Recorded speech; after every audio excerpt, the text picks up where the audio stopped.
All right, everyone, welcome back into another NBA DFS video. Going to be breaking down the 6-game slate that we have today on Friday. Now, we are going to get some pretty good value with Memphis being pretty banged up, and then we're going to get some pretty good pay-ups as well. Probably looking at Giannis and SGA as some very viable options to pay up for. Let's go ahead and break down the slate.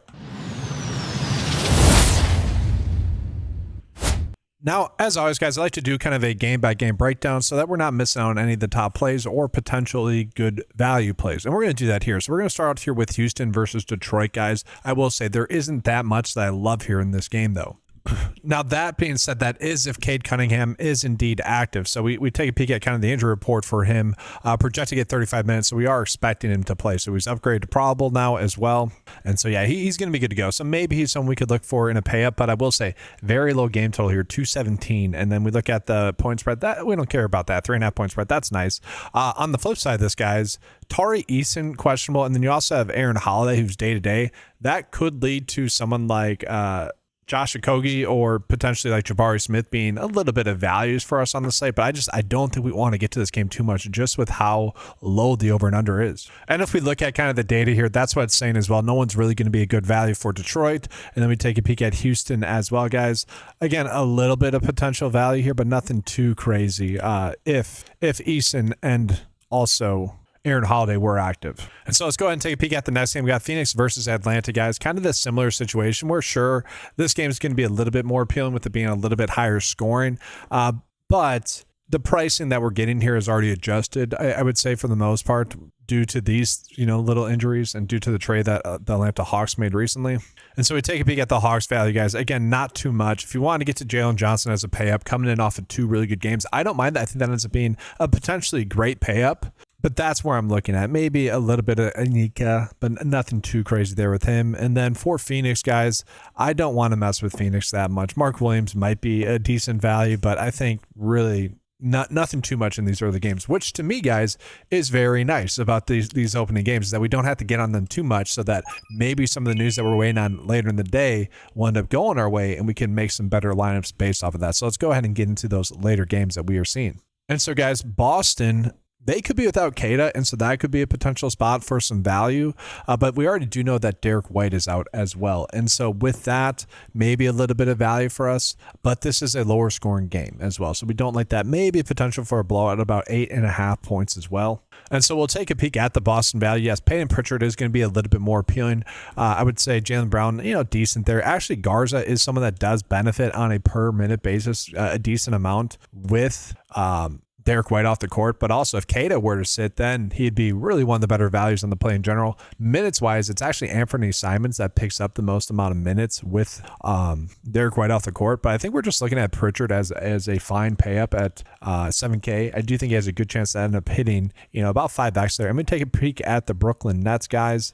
Really not much. If you guys want to get to a little bit of Michael Porter Jr., hoping that he has a good game, you can. But again, with the low game total, that is not something I necessarily love to chase. And so far, like lineups wise, sure, we can get to Pritchard a little bit, and then maybe we try to pay for Jalen Johnson in the Atlanta game, guys. But that's really all I'm looking at in these early games. We can go ahead and get into Sacramento versus Cleveland here.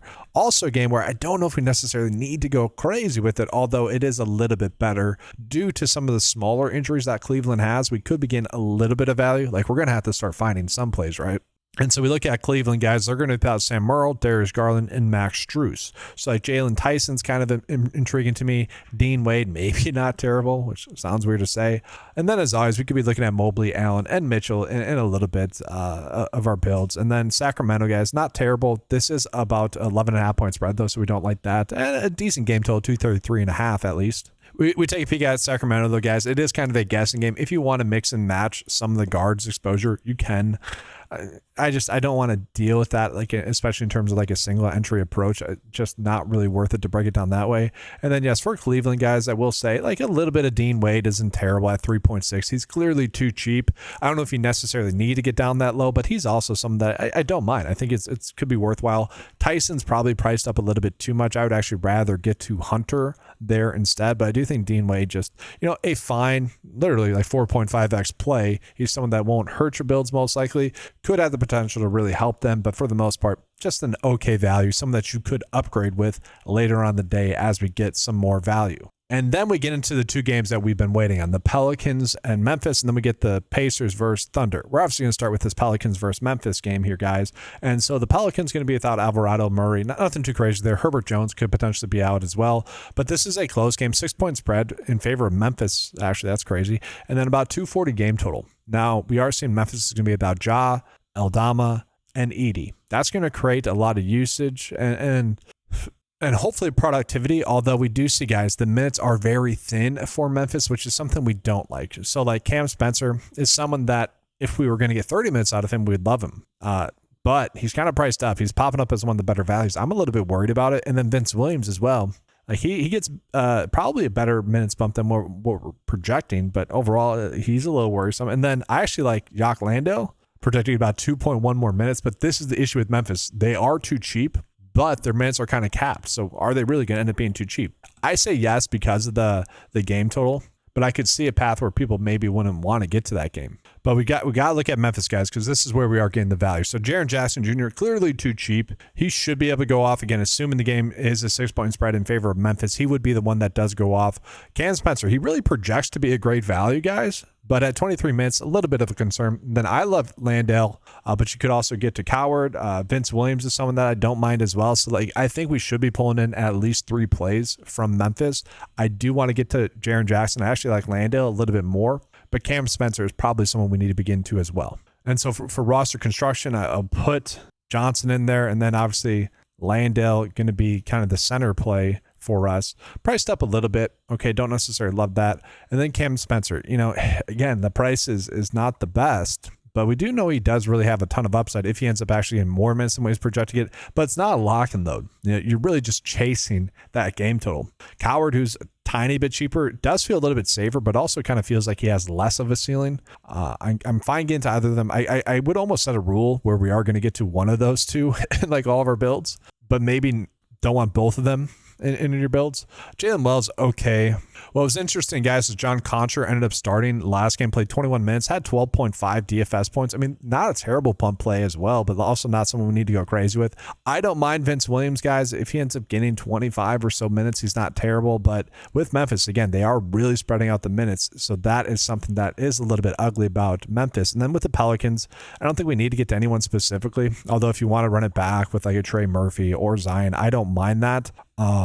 But they're all a little bit too thin given the lack of minutes. Given the lack of usage to go around with everyone being healthy for them. Then we jump on into the last game here, guys. Pacers versus OKC. Pacers relatively healthy, I will say there. If Quentin Jackson ends up sitting, maybe we get some value there. And then OKC, guys, Aaron Wiggins questionable, but we're seeing AJ Mitchell, Caruso, Jalen Williams, Isaiah Hartenstein all out as well. And so we are seemingly getting some good value. The other Jalen Williams with the Y is actually appealing if he can get some more minutes than what we're projecting him to get. I think he will. I think he'll get closer to 20, but that's not a lock and load. Kendrick Williams would also be someone we could be looking at as well. And this could end up being a spot where you are maybe setting a rule to get to one of Jalen with a Y or Kendrick Williams in your builds, and potentially even both of them. I do think they are both appealing. Isaiah Joe, someone that should shoot the basketball a bunch with AJ Mitchell being off the court, but not someone we need to go crazy with. It's actually SGA that picks up the most production. Like with all those players off the court, guys, the average is like 65 fantasy points per 36. Now it's like 150 minutes, so not the biggest sample size, but I think he's kind of the best pay up we want to be going out of way to target. And then I also don't mind Wallace. Wallace is a fine value. Like we're getting a bunch of decent value here for OKC. So I want to begin to at least 3 players from them. And then we look at the Pacers, guys. The Pacers, nothing too crazy. Data always seems to like Isaiah Jackson. He's fine. And then Siakam's fine as well. He actually had a pretty big game against OKC in their last game. He also is someone that's been playing better recently. But we go ahead and kind of look at a build. We will try to get to SGA, guys, in the guard spot. And then again, OKC wise, I do think we want to begin to at least one of the plays here. I'll get to Kendrick Williams instead, and that's where we're getting to a little bit of a roster constraint there. So although I really like the idea of kind of riding the hot hand with Jalen Williams, who over the last couple of games has went for 60 plus, and I do want to chase that upside, maybe we don't get to him. Or another simple pivot would just be to put him in the utility spot, Jaren Jackson in the forward spot, and then Lando in the center spot. Then we would have to probably get off of Pritchard, who I do really like, guys. but also, maybe not a must play. And then we're left with 3.3, which does get a little bit ugly here. Let's actually try to see if we can finish out a build here for you guys. So Josh Okogie, I wouldn't mind if we get to him. Hugo Gonzalez is someone that could get some run. We are going to make some educated guesses here. If we are really trying to jam in those two studs as well as Jaren Jackson Jr., which I'm fine with. Schreierman has like a PRA of like 15, I think it was. He is someone that could get some run for Boston. It's not terrible. I will go with Contra for now, and then we have 3.1 left over. That does get a little bit ugly there on the low end there. I mean, Jordan Hawkins, like it would probably be the play here. Not great at the min price, but he shouldn't be min price. Don't love that though. And so it is kind of a weird slate. Like a lot of the better values are going to be some of those bigs, which to me does make the slate much more difficult. So for Memphis, let's see who we could potentially get in here as well as a value. Yeah, that's crazy. Probably have to get off a Coward here, honestly, and just go with OKC. So like Wallace instead, 4.3 left over. I'm fine with Joe. If we want to get to Joe, who else do we have just on the full slate here? I mean, not much. I think we just go with Joe here for this specific build. So not a terrible first look build, I will say, guys. But let's go ahead and see what the 9-to-5 lineup builder spit out to us as well as some of the top builds. Now, this will be updating throughout the day, guys, but the top lineup that it produced is Cam Spencer. Really likes Cam Spencer. Then Trey Murphy, Jaylen Brown. So already getting different from what I was thinking. Sengun, Jalen Williams, Cedric Coward, Vince Williams, and Isaiah Jackson. Again, the data really likes Isaiah Jackson, guys. I get it. Now, this is much more in line with what I was thinking here, this lineup. What's the top lineup with SGA, though? SGA, Allen, Porter, Vince Williams, Isaiah Jackson, Coward, Siakam, Jalen Williams. So very interesting here. It really just comes down to which value for OKC and Memphis does end up hitting. Again, I kind of like Landale a little bit more and Jaren Jackson Jr. a little bit more, but definitely an interesting slate. That is going to do it, though, for this video, guys. Appreciate you being here. Leave a like on the video. Subscribe to the channel as well. Trying to get to 500 subscribers before the Super Bowl, guys, so I can do that with your guys' help. I appreciate all the support. I've been getting a lot more subscribers lately. Again, trying to get to 500 subscribers, and then I probably won't ask you guys anything for like the next year. So that'd be appreciated, guys. Thanks for watching. Good luck. And as always, let's keep cashing.